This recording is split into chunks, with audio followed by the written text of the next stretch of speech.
Professor Matthews, hi. Thank you so Hello. much for joining me today. We had a bit of an issue with Facebook Live, and here we are at Zoom and connecting like we did about a month ago. Thank you so much for joining me in this, what we hope will be maybe a monthly roundtable where we can get parents and educators together to talk about how to reach our creative and intelligent souls in the classroom who have just been tuning out.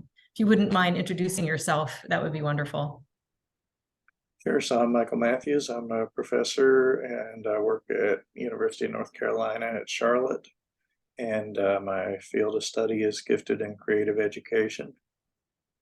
And so I've been here on the faculty in Charlotte for since 2008 and in a few other positions prior to that. And received my PhD at University of Georgia back in 2002. And before that, I was a high school science teacher.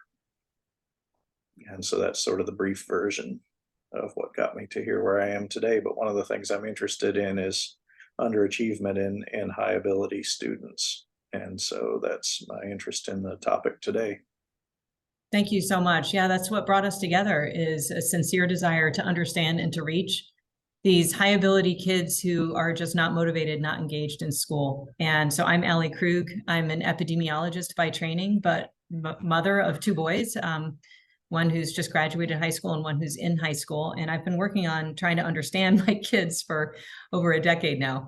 And that's what drew me to you and to your work, because you actually have published in this area and have some thoughts on not only the prevalence of gifted dropouts, but some ways we can reach them. And we started our conversation with this slide that I have shown right now, which is my son's graphical rendering of, I think it's a galaxy. I'm forgetting which one.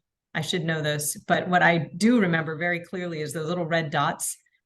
He was very, very focused on getting absolutely perfect, comparing them to NASA images and getting them to render properly using Blender and make it scientifically accurate and beautiful. And I just felt that this image conveyed so much of what was in his mind and his heart and what he wanted to work on. And the statement on the screen is what he said about school. And it gave me the beginnings of a window into understanding the mind of our gifted underachievers, that they really feel that it's not so much time being wasted that bothers them so much, but attention being focused and directed on something. And we were just talking about how educators can work with students to allow them more creative control over how they reach learning targets. My son's particular grievance was, hey, if you put a worksheet in front of me and tell me to do the worksheet, you're not only telling me what to learn, you're telling me how to learn it. And he really would prefer to find his own way and learn on his own terms. So I know that you had such a student in your science class, right? And Mhm. when you were a high school teacher, would Yeah, I you had mind sharing that story a with few us? of those students. And so, yeah, they would, the one student in particular I'm thinking of would always know the answers when I called on him, but wouldn't appear to be paying attention ever. In fact, he would be reading a book in the back of class quietly.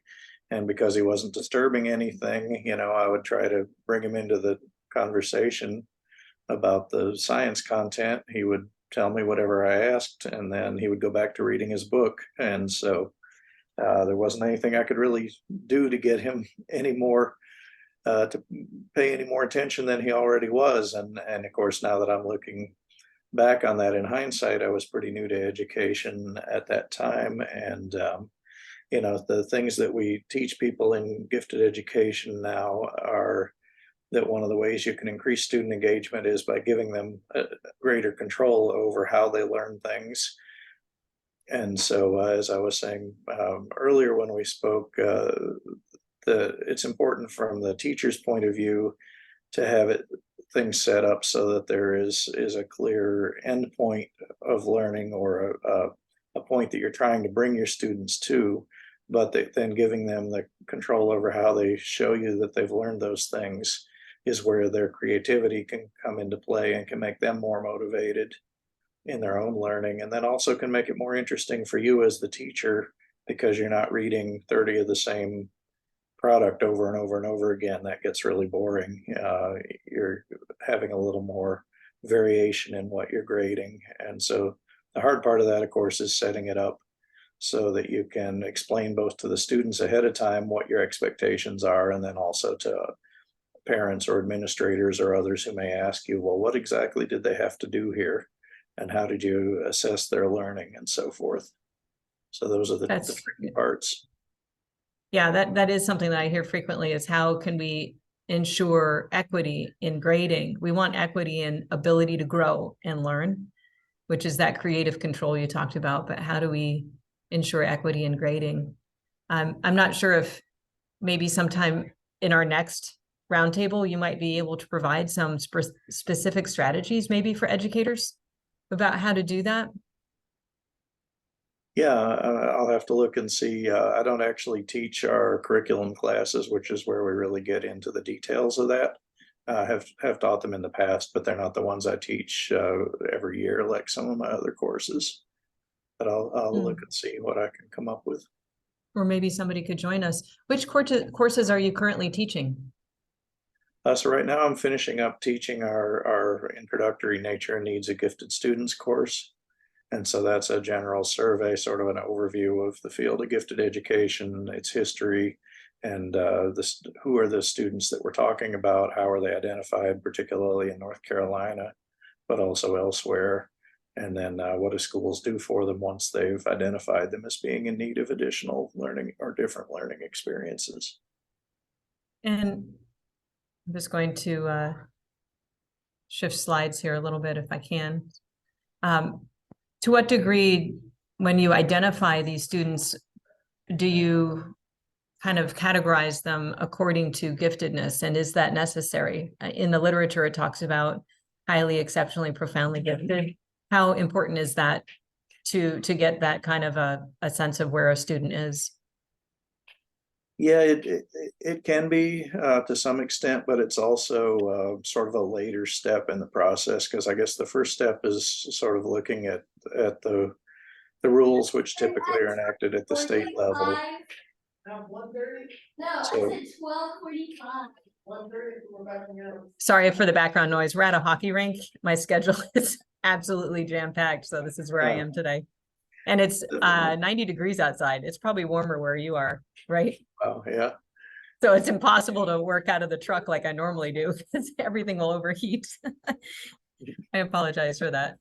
So So the first step, so in North Carolina, for example, students can be identified as either academically gifted in reading, academically gifted in math, or intellectually gifted, which is based on potential rather than on achievement in school or achievement on. So it's a ability test versus an achievement test, essentially. So then that determines then ideally what services the students then qualify for. And depending on the district and on the school, there's different levels of programming. They may have anything from a teacher who just comes into the classroom for maybe 20 minutes a week, to a classroom that they go out to a separate setting, to even a separate magnet school program, separate program, even in some cases for high ability, particularly high ability students. There may be a whole separate school or a school within another school program that's set up as a magnet program. And a lot of that is left up to the district level to determine what their services look like. And then the size of the district, the larger districts tend to be able to offer more variety of services compared to the smaller districts where there's just not as many students involved. So the services aren't necessarily as diverse. That's true. A parent just reached out to me and had a concern about the selection for the school that is a magnet, so it's gifted only. And I guess there's such demand for one particular grade that they're going to a lottery. And she was, a bit concerned about her child not being able to go potentially to, the dedicated school, and would need to rely on in-class cluster education, gifted education within the classroom. Mm-hmm. Sure. How often in North Carolina are parents facing a kind of similar situation? And what would you say to a parent who's looking at those two options? Well, a lot of the different magnet programs, not just for academically or intellectually gifted, but even things like the language immersion school programs and some of the other arts programs and so forth, that are set up as magnet programs. A lot of them do have lotteries for admission because there is more demand from parents than there are spaces. I will say there's a diversity of options out there. There's a charter school programs, for example, that are also available within the public school system that are focused on high ability learners. There's at least a couple of those in the Charlotte area, at least for K through 8. High school is a little bit more difficult because the services are a little different at that level. But there are a lot of different things, and in some cases you just have to kind of apply to the magnet lottery every year and hope that you get in. Some of them have a sibling preference where if you have two kids who both would qualify and one gets drawn in the lottery, then the other one automatically gets included. But again, it's very dependent on what specific district you're in and what their policies are set up like. Right. Yeah, it is difficult. And then as a parent myself, I do know that there are things that even if you don't end up winning the lottery, you can still do at home to support and enrich the child's education. But in our roundtables, I'm hoping that we will be able to talk specifically to the student who is maybe exhibiting some school refusal. And so the normal sorts of in-class strategies have failed to work.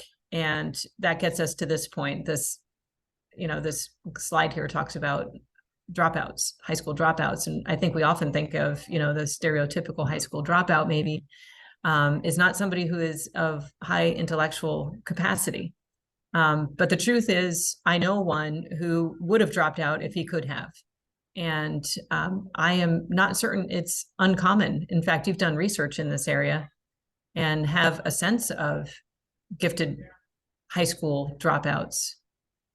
I'm not sure if you have those statistics top of mind, but if you'd like to share your sense of it, I know you've published in this area and I have links in the slide deck to your research. Sure. Yeah, there are a number of different reasons, as your slide here shows, for why students drop out of high school. And with the high ability students, it looks like in many cases the reasons are pretty similar. There's maybe a couple reasons that are a little less common. For example, having to work to support a family member, for example, say your parent is disabled and isn't able to work, and so you have to drop out to work to support them. Seems to be a little less common in the work that I've done, but we're talking about a pretty small number of people that are both in that gifted category and in the dropout category. Yeah, I'll see if I can get to the, this is college. Mm. So somewhere between 1% and 5% or so of gifted students drop out of high school, I think. Mm-hmm. Is that correct? Something like that. Yeah, it's somewhere there in the work I did in North Carolina about 15 years ago now. It was a little bit below 1%, but that was a partial record. That was only looking at about half of the student population of gifted students. And so the rate may be slightly higher if we look at a slightly larger population because of some of the selection effects into that population that I studied. But yeah, these are sort of the things that predict, again, failing math, failing English. Reading is part of the failing English concern, I think, for a lot of students. And in some cases for gifted students, this also could be that there's an undiagnosed learning disability in either math or English areas, which is then causing them they're able to compensate and able to do okay in school up to a certain point until the point that the curriculum gets difficult enough that they're no longer able to compensate for the disability. And then at that point, that's where the failing grade starts. So it may not start as early as 6th grade, but it may be later on. It may be 9th grade, for example, when you start seeing the issues. The behavior issue is not quite, I don't think, as much of an issue for typically for gifted students, and that's in part because they're better at hiding some of those behaviors. They're maybe not as likely to show behaviors in ways that are immediately obvious to school personnel. And then low attendance for medical or for other reasons is certainly an important factor. Yeah, that makes sense. I'm wondering if you're seeing gender disparity in gifted dropouts. For instance, I have this particular slide begins to look at this, at least in Virginia, and I've circled in red some of the, so this is college dropouts. Are you looking at gender and dropping out high school or college level at all? On the outside of this, gray is female and blue is male, and this is 4 years. So these are the rates for 4 years. It improves a little bit with 5 years and 6 years. But back in my day, I was expected to graduate college in 4 years. So I just picked this. But you can see there's a very sizable disparity. And the way I organize this spider diagram is by lowest. So following the blue line here, sorting it by male rate. So lowest graduation rate, completion rate, and then getting up to upper income. And over 1400 SAT is the top, but that's just high 70s is the max, the ceiling there. We don't actually cross the 50% until we're down here at the bottom of this circle. And that's where we start getting into kids who have dual enrollment credits, 24 or more dual enrollment credits. But you can see there's still a major disparity between boys and girls as far as completion rates. Even at the higher end of the SATs, there's a major disparity. Upper income and high SATs, big disparities, and the highest level as well. So I find this really interesting, and I'm not sure if you have any thoughts about this, about the disparities and about ability and completion rates, at least in college. Well, it's fascinating to see it graphed out like this, because it really does show that there is a male-female disparity in essentially every indicator, except I think there's one where the two dots overlap there. So it's a real difference. Right here, this one, this is oddly, this is having a 2-year degree before going to college, which you would think would improve the odds of 4-year completion if you're already halfway done. But maybe those folks are having to work, or maybe they found employment that seemed more valuable than college because they already had a 2-year degree. It's hard to know, but I thought that was fascinating too.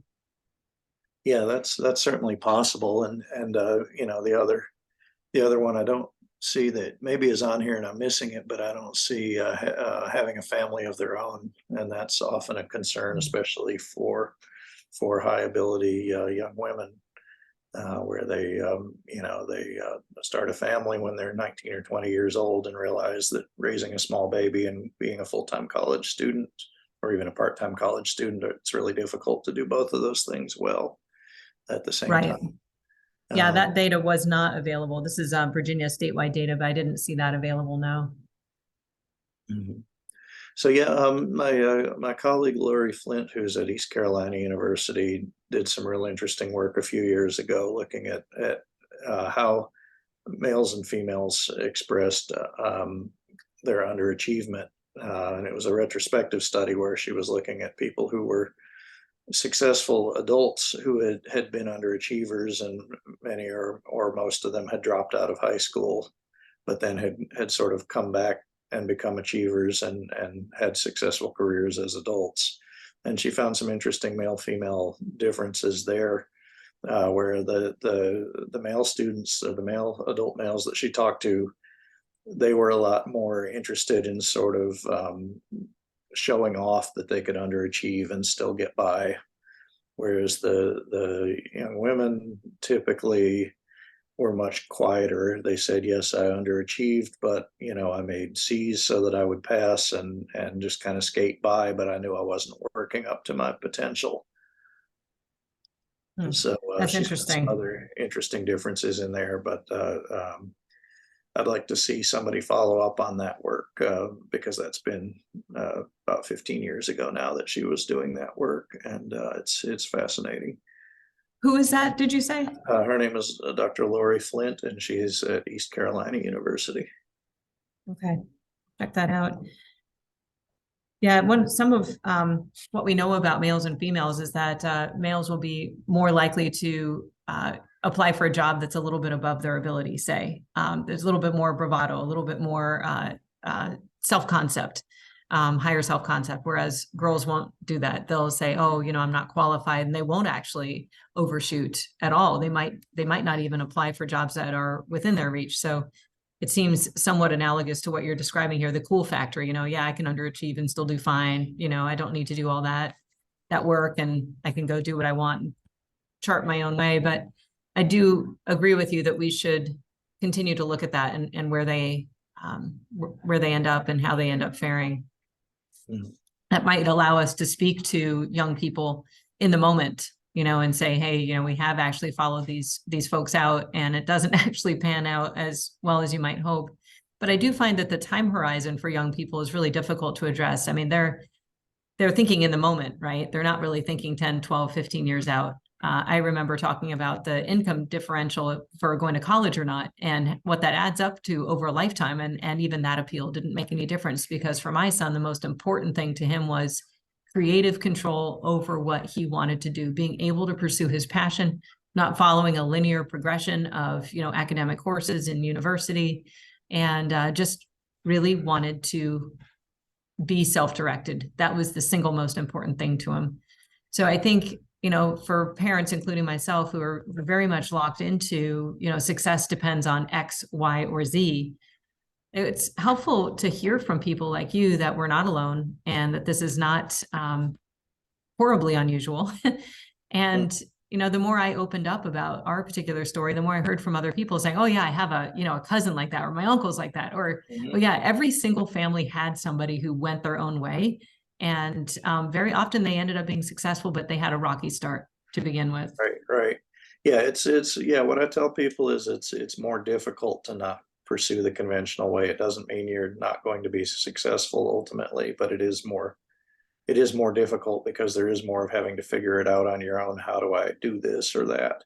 How do I accomplish it? How do I get from here to over there? Yeah. So yeah, so other things, it's helpful sometimes to, if you're going to struggle, and hit sort of a wall, which a lot of high ability kids do, either typically in college, where they're kind of sailing through high school and not having any difficulties. And then when they get to college, all of a sudden the work is hard, but they've never developed the study skills that they need to be successful in college. And then that's resulting then in them, having a semester where they're failing out of college, and then they don't know what to do because they haven't been there before. And typically they don't have a lot of experience with asking people for help, because they're just not used to struggling. And so if they haven't developed those skills and don't know how to ask for help to find where they can learn the things they need to learn, then they run into trouble. And in some ways it would be better if our high schools were more difficult for these students, because they would struggle earlier.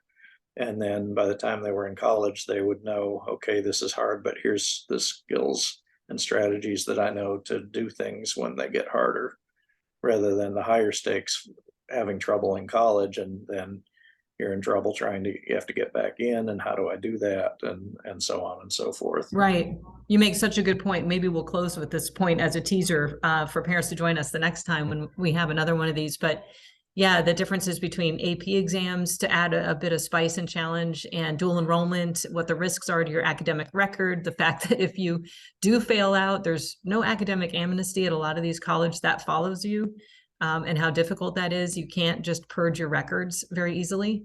So there are a lot of things to consider as we think about moving through high school and then into the college transition, and which avenues might be best for parents and students to add a little bit more challenge, but keep the risk low. It all depends on the student, of course. I have one student in my family who does just fine managing workload and would do fine with a dual enrollment course. But the other student, that dual enrollment course, if the grade is going to follow him, it needs to be in a course that he actually cares about, and that he actually really wants to learn in. So it really depends on the student and their personality, their learning styles, their commitment. And it takes, I think if I were to do this all over again, I would be less guidance counselor and more life coach, which is what I'm in training to do, and be far more skilled in asking open-ended questions. So my kids have sent me back to school. They've given me such a working over that I am back in training now to do it all better again, and give parents the tools to really open up these conversations and open up the options to best serve the kids. Because I've learned the hard way, trying to guide and support, even as well-intentioned as I was, really, if you have the kind of person who is extremely stubborn and willful, that's such a blessing in some ways, but such a challenge in others. And it really, I guess the best way to put it is creates the need to open up that universe of options on that first slide that we saw, and understand who you're really working with. Is this an artist or is this a mathematician? Who is this? Right. And I didn't really know that until later. So maybe we'll just kind of wrap up with this slide. Share with us any thoughts you have about, where we can go with a monthly roundtable and bringing parents and educators together, which is my dream. I would love the fact that you were willing to join today, even though we had some technical difficulties. But where do you see us being able to take this? Sure. Yeah. Well, I think there's a lot of information that parents would like to know, especially, and that they'll maybe realize after the facts in some cases that, oh, I wish I had known this, 5 years ago. After they've already worked it out on their own, it's a lot harder sometimes to work things out on your own than it is to have some maybe helpful pointers in the right direction for here's things to think about. I know there's other things that we can talk about, like, for example, acceleration. One form of that is the dual enrollment that you mentioned earlier, but even things like grade skipping, we know they can be really effective, but they're also very underutilized by schools. And there are some mechanisms, even at the college level, to let you accelerate through some of your coursework. And for some students, especially those who are really self-directed and highly motivated, that may have a lot of appeal for them, but it's not something that's really that well publicized of, here, have you tried this option? So, you can do credit by exam for some university classes, for example, where if you pass the right exam, they'll put the credit for that on your transcript, and you can go on to the higher level classes that may be what you're really interested in. So there's That's a very lot true. of different options out there. That's really true. And I think that's a great place to kind of wrap up today, as we will get into very specific strategies and things that I wish I had known. And part of this is knowing the language, of the system. And if you don't know the right words to use, you don't even know where to look. You don't know where to keep digging. So, you have great perspective on both high school and higher ed. And I really appreciate your time today. I'm glad you were willing to let us record. And now we'll be able to share with parents what it is we hope to accomplish and create a community around this between educators, parents, and students. I hope to bring their voices here too. So if you meet anybody that would like to contribute their perspective, by all means, you know where to find me. Okay, sounds good. Yeah. Well, thank you so much. Great idea. Thank you.